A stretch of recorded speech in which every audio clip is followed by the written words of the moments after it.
जय भीम, जय भारत, जय संविधान।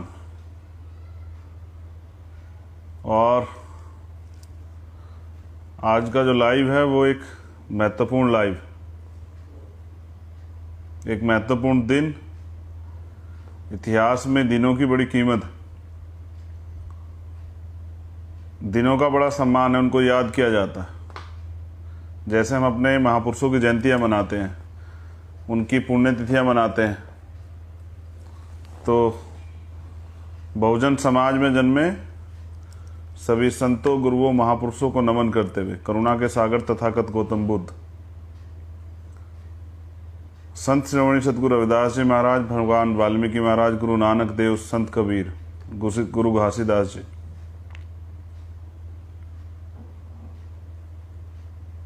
क्रांति के महानायक, सामाजिक परिवर्तन के योद्धा,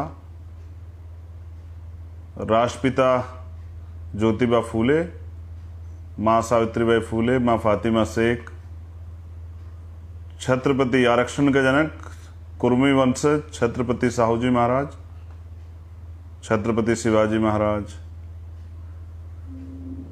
पेरियर रामास्वामी नायकर, पेरियर लल्लई यादव, बाबू जगदेव प्रसाद कुशवाहा, जननायक कपूरी ठाकुर,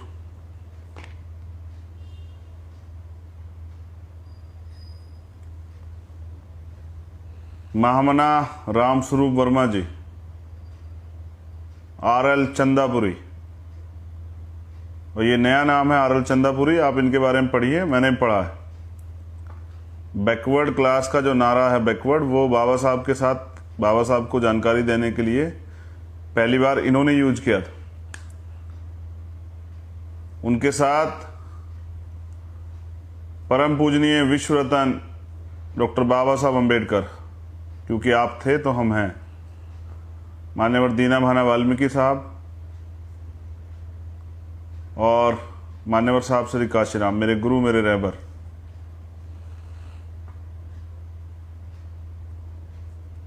आज़ादी के आंदोलन में बलिदान देने वाले शहीद भगत सिंह, शहीद उधम सिंह, शहीद करतार सिंह सराभा,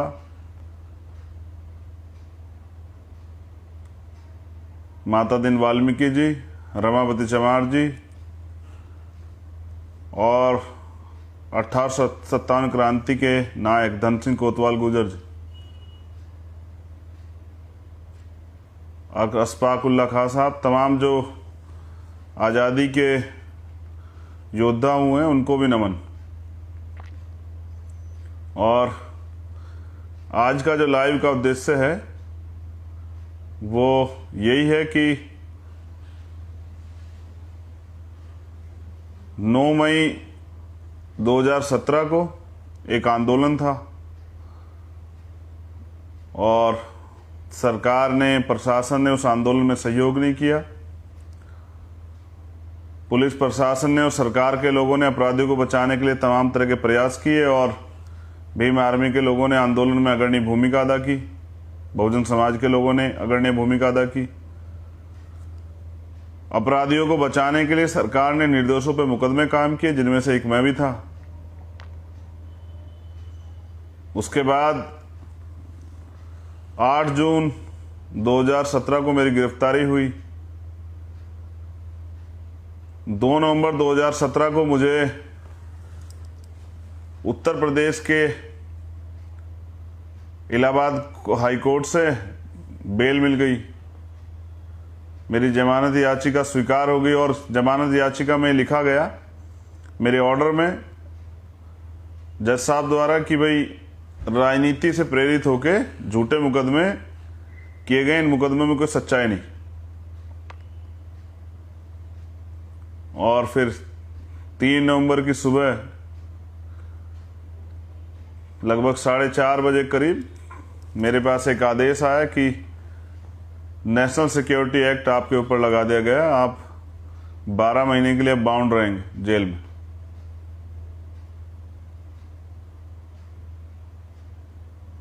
तो ठीक है, सरकार की मर्जी है, सरकार लगा दे। उस दिन पहली बार राजनीतिक सत्ता जिसके लिए बाबा साहब अम्बेडकर ने कहा पॉलिटिक्स द मास्टर की। राजनीतिक सत्ता वो चाबी है जो आपकी सारी परेशानियों के हल खोल सकती, आपकी सारी परेशानियों का हल कर सकती। फिर कभी कोर्ट, कभी तारीख, बीमार हुआ तो इलाज बंद, जज साहब से कोर्ट में कहा तो तारीखें बंद। फिर 2 अप्रैल का हादसा हुआ, मैं 8 दिन, 2 अप्रैल का आंदोलन, उसके बाद तमाम तरह से मुकदमे, गिरफ्तारी। और मुझे लगा कि इस देश में संवैधानिक दृष्टिकोण से मैं अपने आंदोलन को आगे बढ़ाता हूं, तो मैंने जेल में भूख हड़ताल कर दी 6 अप्रैल से। 14 अप्रैल तक 8 दिन लगातार भूख हड़ताल चली, सरकार को कोई फर्क नहीं पड़ा। फिर एक दिन आया जो आज है 13 सितंबर, और मुझे पता लगा कि सरकार ने मेरा एक मुकदमा जो रासुका का था, नेशनल सिक्योरिटी एक्ट का, उसको हटा दिया है। बाकी सभी मुकदमे जुगे तू हैं। तो आज इस समय लगभग वो सूचना मेरे पास आ गई। फिर उत्तर प्रदेश के इतिहास में पहली बार ऐसा हुआ कि रात को 2:30 बजे किसी व्यक्ति को छोड़ा गया। उनका इरादा सुबह छोड़ने का था, लेकिन जिस तरह के भीड़, जिस तरह के समर्थक, जिस तरह का प्यार, जिस तरह का भाईचारा बाहर बना, तो सरकार की नींद हराम होगी। सरकार ने सोचा कि रात को ही छोड़ दो। और जब मैं घर लौट रहा था कुछ साथियों को चोट भी लगी। और ये वो दिन है कि जब ये तय किया गया लाइफ में आदमी के पास चुनने का मौका होता है, तो हमने तय किया कि अब जीवन के अंतिम क्षण तक सामाजिक परिवर्तन, आर्थिक मुक्ति के माननीय काशीराम साहब के आंदोलन और बाबा साहब के संविधान को लागू कराने के आंदोलन को चलाना।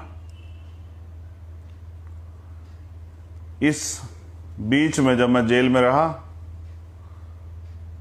तो हमारे बहुत सारे साथी हमारे साथ जेल में रहे। हमारे साथ माननीय राष्ट्रीय अध्यक्ष जी, प्रमुख राष्ट्रीय महासचिव, प्रमुख राष्ट्रीय उपाध्यक्ष और सहारनपुर के लोग, मुजफ्फरनगर के लोग, हमारे नौजवान नेता, तमाम लोग वहाँ बंद थे। एक एक दिन कार्यकर्ताओं का आना, बहनें, माताएं, परिवार के लोग, और मुझे रिहा कराने के लिए कई आंदोलन भी हुए। अपनी मेहनत की कमाई से हमारे लोगों ने आंदोलन किए। जब मैंने भूख हड़ताल शुरू की तो उस समर्थन में बहुत सारे गांव में भूख हड़तालें शुरू की गई। आज मैं इस अवसर पे उन सभी साथियों को, चाहे आज वो हमारे साथ हैं या नहीं है, या वो साथी जो प्रत्यक्ष या अप्रत्यक्ष रूप से जिन्होंने इस आंदोलन में मदद की, मैं उन सब साथियों का धन्यवाद करता हूं। और आज तक का जितना भी पहचान संघर्ष बन पाया, मैं इसका पूरा श्रेय उन सभी साथियों को देता हूं कि आपकी मेहनत से, आपके संघर्ष से भीम आर्मी को एक पहचान मिली। पूरी दुनिया में भीम आर्मी ने नाम कमाया।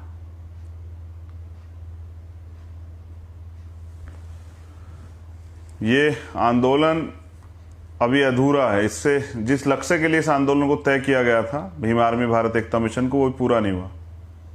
देश के बहुजन समाज के लोगों में एकता नहीं बनी। एजुकेशन का जो काम हमने शुरू किया था स्कूल खोलने का, वो काफ़ी बड़े पैमाने पे हम लोग सफल हो पाए, क्योंकि शिक्षा, बाबा साहब अम्बेडकर ने कहा शिक्षा शेरनी का वो दूध है जो पिएगा वो दहाड़ेगा। तो जब हमारे लोगों ने एजुकेशन लेनी शुरू की और हमने देखा कि बुनियादी रूप से तब सभी सरकारों ने मिड डे मील और तमाम तरह की योजना चला के हमारे लोगों को शिक्षा से दूर करने का प्रयास कर लिया है। महंगी पढ़ाई, महंगे स्कूल और एक तरफ प्राइमरी स्कूलों में पढ़ाई ख़त्म कर दी गई। तो जो भीम आर्मी के लीडरान द्वारा जो तय किया गया कि स्कूल कोचिंग सेंटर खोले जाएंगे, वो बड़े पैमाने पे खुले। मैं आज भी आपसे उम्मीद करता हूं कि उस काम को जारी रखिए। ये हमारा पहला काम था। दूसरा काम था हमें जो बाबा साहब अम्बेडकर हमें रास्ता दिखा के गए 22 प्रतिज्ञाओं में और तमाम तरह से भारतीय संविधान में भी आर्टिकल 51 में जो मूल कर्तव्य हैं उसमें कि हमें अंधविश्वास, पाखंडवाद जिसके शिकार हम लोग होते हैं, तमाम तरह के वो त्यौहार जिनके नाम पे हमारे लोगों का शोषण किया जाता है, उनसे दूरी बनानी चाहिए। और आज भी भीम आर्मी के लोग उस काम कर रहे हैं। मैं भीम आर्मी के सभी साथियों से कहना चाहता हूं, पूरे देश में और दुनिया में जो भीम आर्मी के समर्थक साथी हैं, आज नेपाल से भी भीम आर्मी से जुड़ने के लिए लोग आए थे। अब नेपाल में भी भीम आर्मी का काम शुरू होगा, जल्द ही जो है वहां के प्रदेश अध्यक्ष की घोषणा की जाएगी। अम्बेडकरवादी आंदोलन पूरी दुनिया में, बस वहां शोषित लोगों के नाम बदलते हैं, उनके रंग बदलते हैं, उनके कद बदलते हैं, उनकी भाषा बदलती है, लेकिन ये एक ऐसा समय है जहां हिटलर शाही हावी पूरे देश में, भारत के अंदर और दुनिया के अंदर डेमोक्रेसी का मजाक बनाया जा रहा है, लोकतंत्र की धज्जियां उड़ाई जा रही। मैं आपसे यह भी स्पष्ट कर देना चाहता हूं, कुछ साथी अभी कहते हैं कि जब तक भीम आर्मी थी हमारा पूरा समर्थन था, लेकिन जब से पार्टी बनाई हमारा समर्थन कम हो गया। तो मैं ये बता देना चाहता हूं कि जिन दलों ने हमें तब भी स्वीकार नहीं किया, तब भी हमें एजेंट और पता नहीं तमाम तरह की बातें कह के हमसे दूरी बनाई, वो आज भी दूरी बनाए हुए। उन्होंने कभी हमें स्वीकार नहीं किया, इसके गवाह आप खुद हैं। कभी किसी पार्टी ने जिसके लिए आपने खून पसीना दिया, जिसके लिए आपने संघर्ष किया, जिसको वोट दिया, कभी उसने आपका समर्थन एक दिन किया हो? आजाद समाज पार्टी बनाने से पहले कुछ गलतफहमी आपको दूर करनी चाहिए। कभी उस दल के एक नेता ने आपके लिए ये नहीं कहा कि नहीं भीम आर्मी अच्छा काम कर रही है, भीम आर्मी के लोग संघर्ष कर रहे हैं, नौजवान बाबा साहब के आंदोलन को आगे बढ़ाने का काम कर रहे हैं। तो ये चीजें अब खोखली हो चुकी है। मैं समझता हूं कि भीम आर्मी के साथियों से मैं निवेदन करता हूं, मैं दोबारा कह रहा हूं, जैसे मैं बाबा साहब के लिए कहता हूं कि आप थे तो हम हैं, लेकिन मैं तो आपसे भी कह रहा हूं, आप हैं तो हम हैं। आज हम जो कुछ भी हैं वो आपकी वजह से। और मैं समझता हूं कि अभी आंदोलन जिस दृढ़ संकल्प के साथ, जिस उद्देश्य के लिए चलाया था, वो पूरा नहीं हुआ। तो आप लोगों को गांव-गांव में स्कूल, छोटे छोटे स्कूल खोलने चाहिए। एजुकेशन की महत्ता को लोगों को समझाना चाहिए। जैसे हम वोट की वैल्यू को समझाते हैं, ऐसे एजुकेशन क्यों जरूरी है, इस बात को समझाना चाहिए। देखिए, मैं आपको एक स्पष्ट करता हूं, आज महत्वपूर्ण दिन कि जिस तरह सरकार निजीकरण कर रही है, मैं बार बार कह रहा हूं कि सरकार का मुख्य उद्देश्य निजीकरण करके सरकारी नौकरियों को खत्म करना है। सरकारी नौकरियां खत्म, रिजर्वेशन खत्म। इस पे अपर कास्ट के लोग कभी कभी खुश होते हैं कि रिजर्वेशन खत्म हो जाएगा। अब तो आपके पास भी 10% आर्थिक आधार पर आरक्षण है। आपको पता लग गया होगा कितने जो है इनकी आरक्षण की वजह से कितने आपके रास्ते में बाधाएं उत्पन्न हुई हैं, और कितने अयोग्य लोग जो है नौकरियों पर जा रहे हैं। अरे सर, ये सिर्फ आपके गलतफहमियां, इसको दूर कीजिए। ये रिप्रेजेंटेशन है कि किस समाज की कितनी भागीदारी सिस्टम में है, क्योंकि जब एक जैसी विचारधारा के लोग कहीं बैठ जाएंगे तो उससे विपरीत विचारधारा के लोगों का शोषण ही होगा, चाहे उनको न्याय नहीं मिलेगा। इसलिए रिप्रेजेंटेशन, आरक्षण की व्यवस्था की गई कि हर वर्ग की, जो प्रदेश और देश में रहने वाले हर वर्ग के लोग की हिस्सेदारी हो, जो उनके साथ अन्याय ना, उनके लिए नीतियां बने, उनको आगे बढ़ने के रास्ते मिले, उस समाज का सामाजिक आर्थिक विकास हो। तो जिस तरह से सरकार निजीकरण का मुख्य उद्देश्य, जैसे मैंने पहले भी कहा कि इनके आरएसएस के नेता ये कहते थे कि हम आरक्षण को इतना निष्क्रिय कर देंगे कि इसका रहते भी कोई फायदा नहीं होगा। आज उसी को आगे बढ़ाया जा रहा है। जब सरकारी डिपार्टमेंट नहीं रहेंगे तो सरकारी नौकरी कहाँ रहेगी, और जब सरकारी नौकरी नहीं रहेगी तो आपको आरक्षण व्यवस्था के थ्रू आपको कौन नौकरी देगा? फिर वास्तविक हालात हो जाएंगे। अगर आज आरक्षण के बिना, सरकारी डिपार्टमेंट के बिना अगर आपको किसी महकमे को देखना है तो हम पे है। ये सफाई कर्मचारी व्यवस्था आप देख लीजिए कि क्या मिलता है उसमें और कितनी तनख्वाह मिलती है, कितना काम करना पड़ता है। निजीकरण गुलामी। जब भी आप छुट्टी में आओगे तो प्राइवेट सेक्टर वाला कहेगा कि चलिए घर जाइए। आप कहोगे मेरी बहन बीमार है, दवाई के मुझे इलाज के लिए थोड़ा समय चाहिए, तो वो कहेंगे घर जाइए। आपके बाद बहुत लोगों की लाइन लगी हुई है। आप कहेंगे मेरी बहन की शादी समय चाहिए, नहीं मिलेगा। माँ बीमार है, नहीं मिलेगा। पिता बीमार है नहीं मिलेगा, कहीं परिवार के साथ और किसी उसमें जाना नहीं मिलेगा, आप डिप्रेशन में, कोई फर्क नहीं पड़ता, उनको सिर्फ काम चाहिए। प्राइवेट सेक्टर है, वहां कोई जवाबदेही नहीं। मैं सचेत कर रहा हूं पूरे देश में रहने वाले बहुजन समाज के लोगों को कि इस देश के दलित पिछड़े वर्ग के लोग को गुलाम बनाने की साजिश आरक्षण व्यवस्था है। और मैं मिला था नेपाल के लोगों से, वो हिंदू राष्ट्र था, लेकिन उनको भी समझ आया कि हिंदू राष्ट्र बनने से कुछ नहीं हुआ, उनकी तरक्की के रास्ते रुके और एक वर्ग का कब्जा उस पर बना रहा, शोषण हुआ।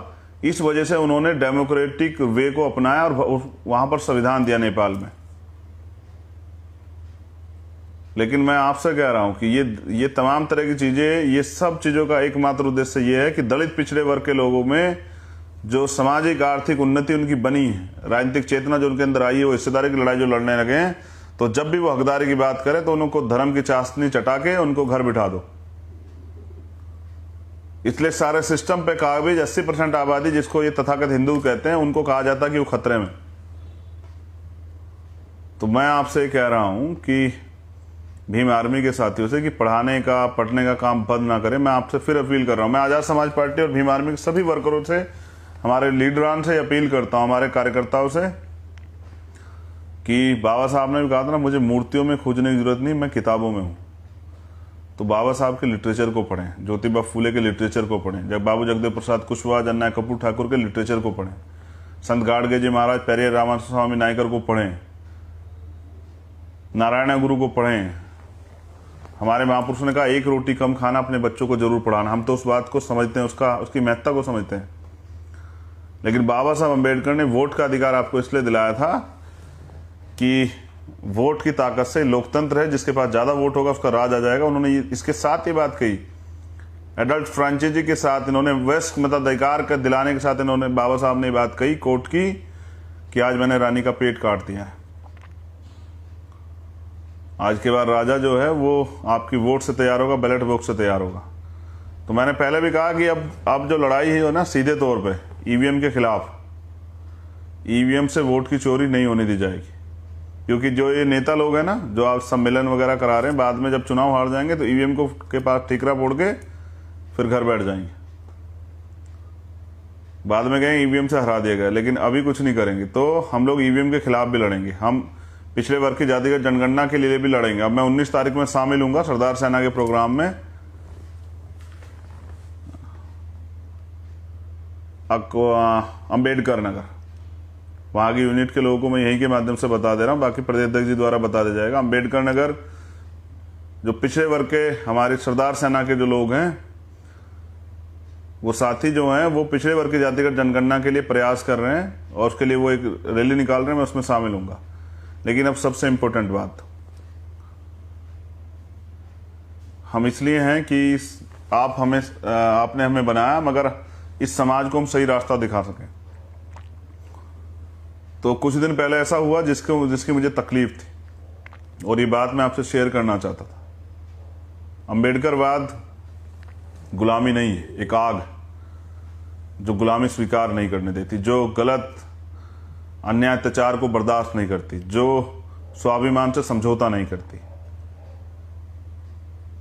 मैंने क्या क्या झेला जेल में, ये तो मैं जानता हूं, या वो लोग जानते हैं जो मेरे साथ जेल में थे। एक एक दिन मैंने ये सोच के तय किया था कि जिस दिन मुझे अवसर मिलेगा बाहर जाकर काम करने का, तो हम लोग इतिहास रचेंगे, ऐसा इतिहास रचेंगे कि ऐसा काम करके जाएंगे, आने वाली पीढ़ियां इस बात को याद रखेंगे।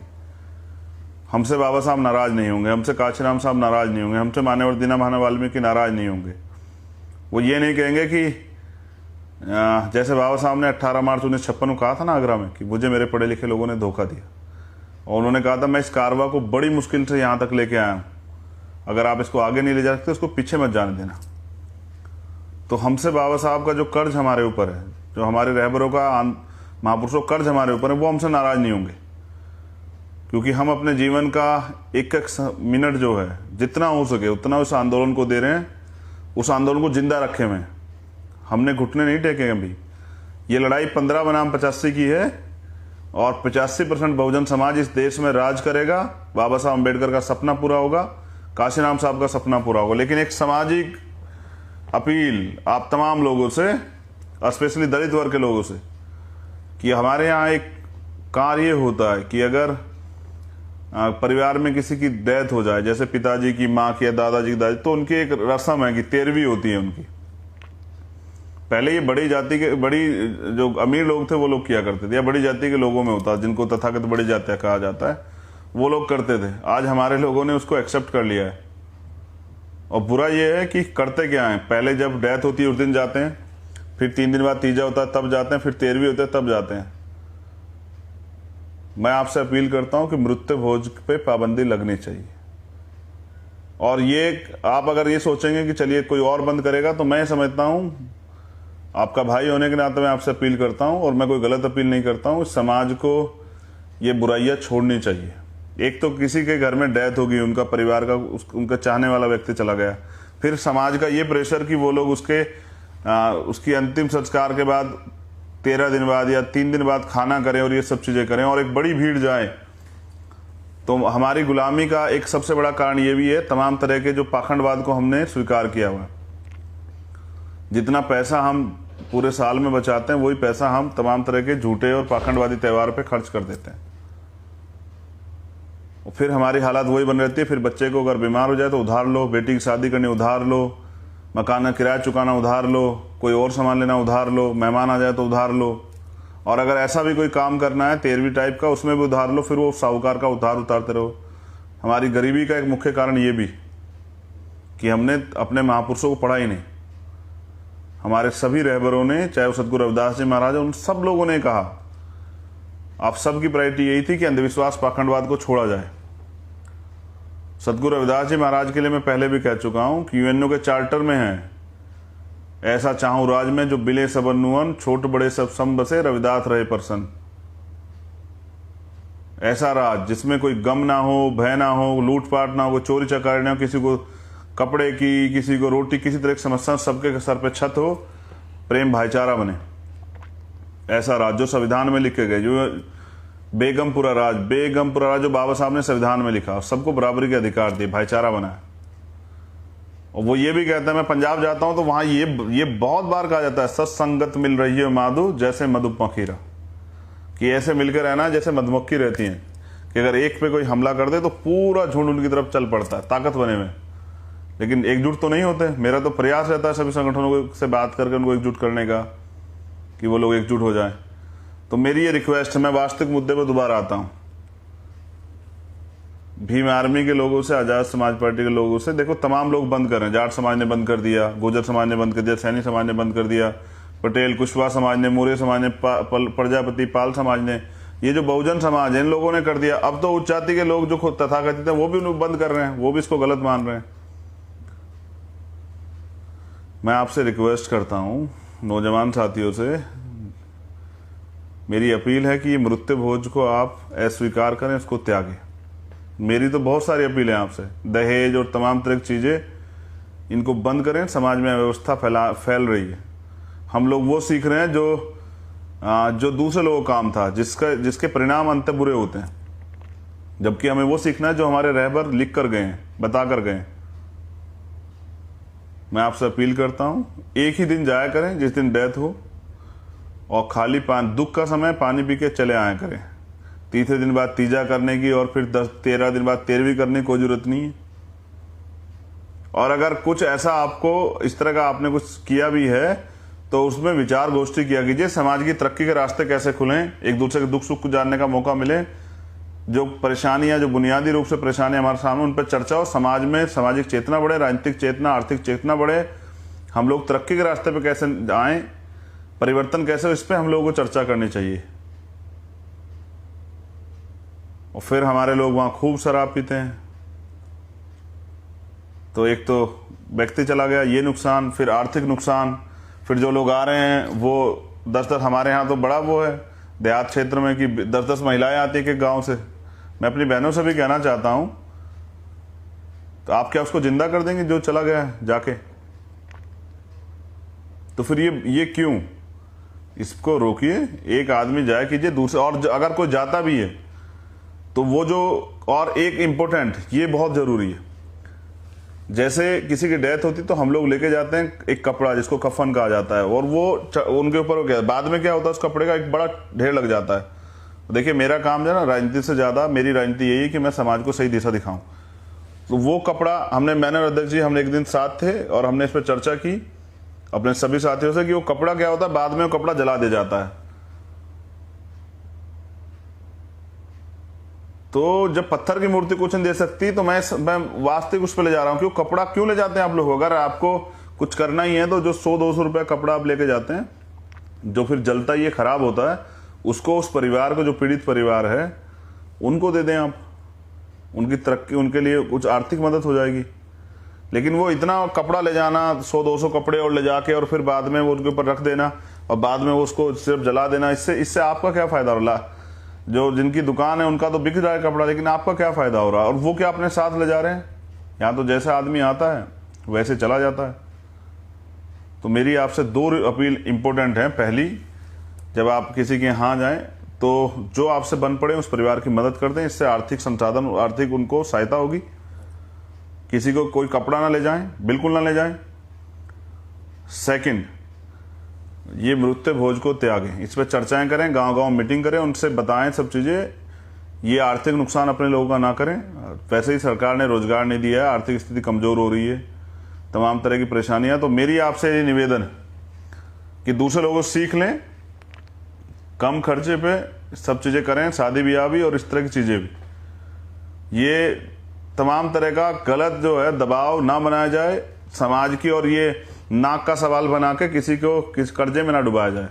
ऐसी सलाह किसी को ना दें आप कि नहीं इज्जत का मामला और ये और वो। मैं आपसे हाथ जोड़ के कहता हूँ प्रिय साथियों, हमारा काम समाज को नई राह दिखाने का है, समाज को आगे बढ़ाने का है, तरक्की के रास्ते पे ले जाने का है, पीछे अंधविश्वास गुलामी में ले जाने का नहीं है। और एक और कड़वी बात, अगर आप मैं कहना नहीं चाह रहा था लेकिन मैं आज कह रहा हूँ कि उसके बाद एक और प्रथा है कि जिनकी डेथ हो जाती है उस महिला को ले जाया जाता है जंगल में, और उसके वहाँ जो है ना वो उनको बाहर निला विला के लाया जाता। मैं आपसे अपील करता हूँ प्रिय, मेरी बहुत विनम्र निवेदन है, हमारे महापुरुषों ने हमें महिलाओं का सम्मान करना सिखाया है।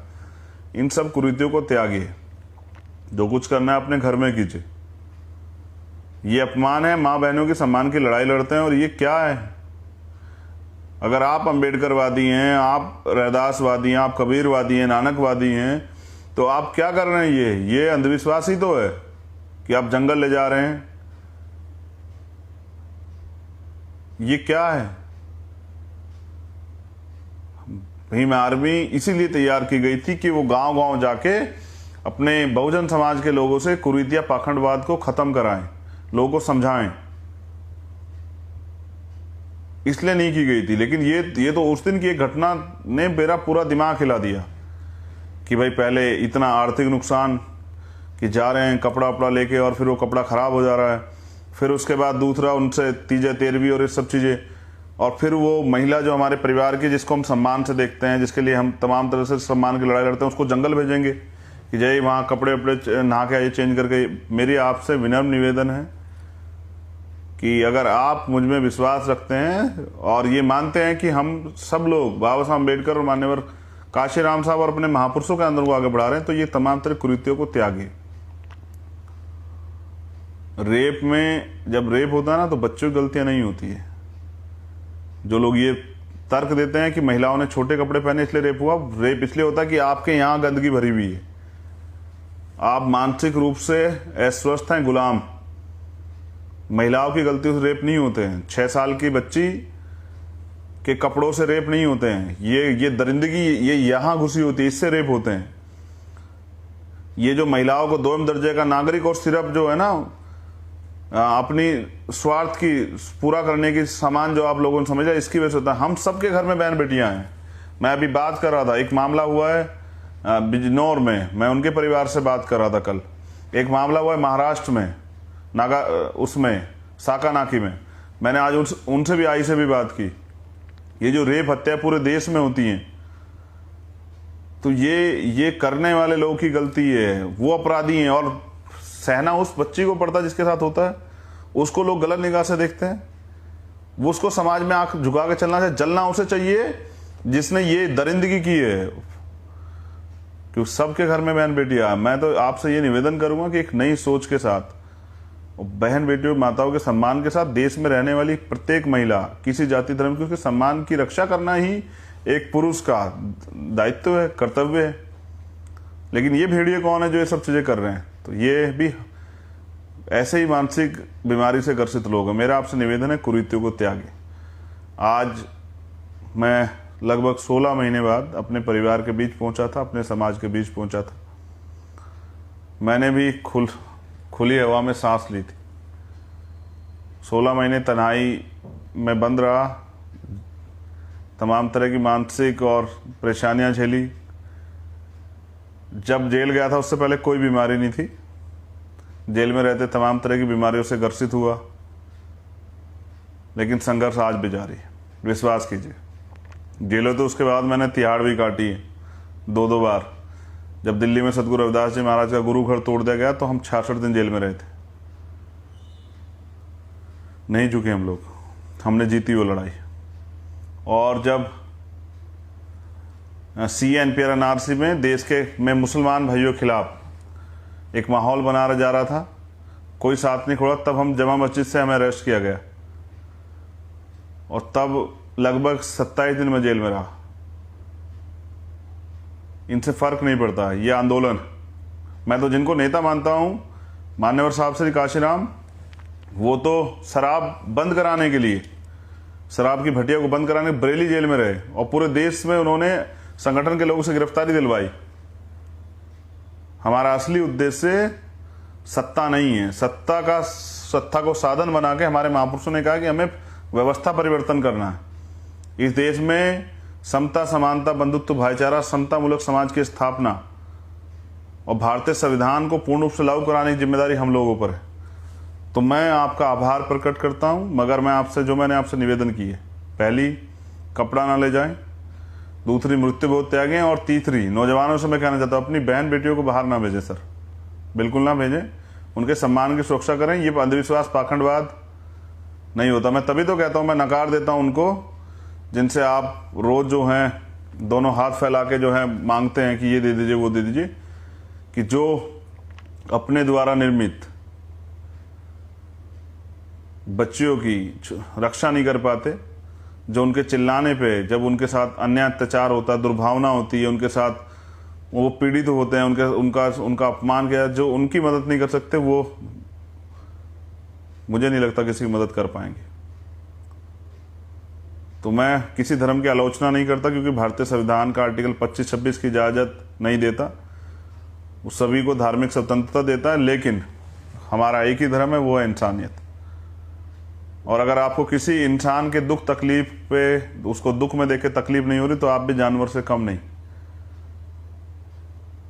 अगर आपकी संवेदना मर गई है तो आप भी जानवर से कम नहीं। और हाल उत्तर प्रदेश में कहूं तो ये हाल है कि उत्तर प्रदेश की सरकार डेंगू बुखार और वायरल फीवर से नहीं लड़ पा रही है। कोरोना से क्या लड़ेगी और किसी बीमारी से क्या लड़ेगी? अभी रिपोर्ट पढ़ रहा था फिरोजाबाद महाराजगंज साइड की कि 3-3 बच्चे के बेड पे पड़े हुए हैं। हम पहले जूझे हैं बीमारियों के समय में, पिछले कोरोना काल में, लॉकडाउन में, अब भी सरकार को शर्म नहीं आ रही। बस झूठे विज्ञापन के जरिए जो है बोर्ड लगा के जितना पैसा गरीबों के स्थिति में सुधार के लिए, नौजवानों को रोजगार देने के लिए खर्च करना चाहिए था, वो पैसा विज्ञापन में बहा रहे हैं। ये पैसा हम लोग की मेहनत की कमाई का पैसा है। बहुत बहुत धन्यवाद। मैं आप तमाम देश के कार्यकर्ताओं को, नेताओं को, पदाधिकारियों को, एक कार्यकर्ता भीम आर्मी का होने के नाते इस आंदोलन को, मेरी रिहाई के आंदोलन को आगे बढ़ाने के लिए बहुत बहुत आभार प्रकट करता हूं अपनी बहनों माताओं का, जिन्होंने संघर्ष किया, उन साथियों का जिन्होंने प्रत्यक्ष या अप्रत्यक्ष रूप से मदद की, और उन साथियों का भी जो आज हमारे साथ नहीं है किन्हीं कारणों से। लेकिन विश्वास कीजिए, ये संकल्प लेके हम लोग निकले, और जब तक अपने गुरुओं, महापुरुषों, रहबरों का सपना, बाबा साहब अम्बेडकर और मान्यवर काशीराम साहब का कर्ज जो है हम लोग नहीं चुकाएंगे, तब तक चैन से नहीं बैठेंगे। अपने जीवन का एक ही लक्ष्य है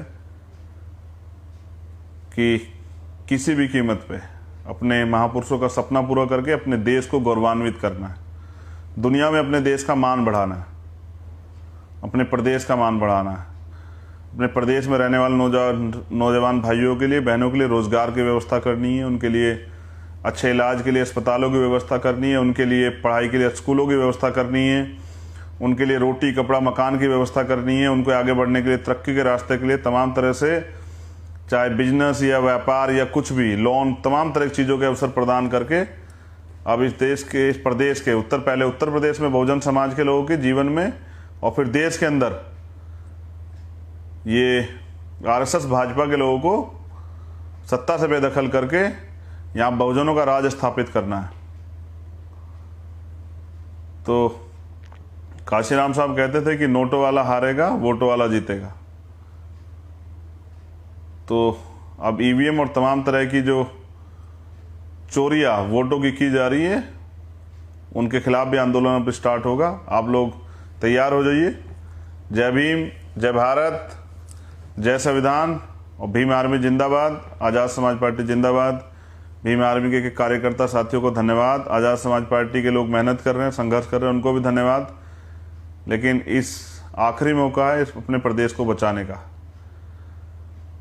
कोई नहीं लड़ सकता है, ना कोई लड़ पा रहा है। अगर कोई लड़ रहा है तो वो आप है। अपने संगठन को मजबूत कीजिए। अगले इस महीने में सितंबर के बूथ कमेटी को कंप्लीट कीजिए।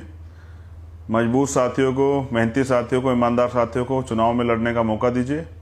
उनको जिताइए और उनको आगे बढ़ाइए। और उत्तर प्रदेश में ये अन्याय अत्याचार पर आधारित झूठी जो है सरकार को, निकम्मी भ्रष्टाचारी सरकार को, जिन्होंने अत्याचार शिक्षक भर्ती में हमारे 20,000 पद छीन लिए, दलित पिछड़े वर्ग के हक अधिकारों छीनने वाली, और तमाम तरह से व्यापारियों को, अगड़ों को, पिछड़ों को, सब लोगों को पीड़ित करने वाली, महिलाओं के जिस सरकार में सुरक्षा ना हो पा रही, बच्चों की सुरक्षा ना हो पा रही, सरकार को बेदखल, सत्ता से बेदखल करने का काम कीजिए। जय भीम, जय भारत। धन्यवाद।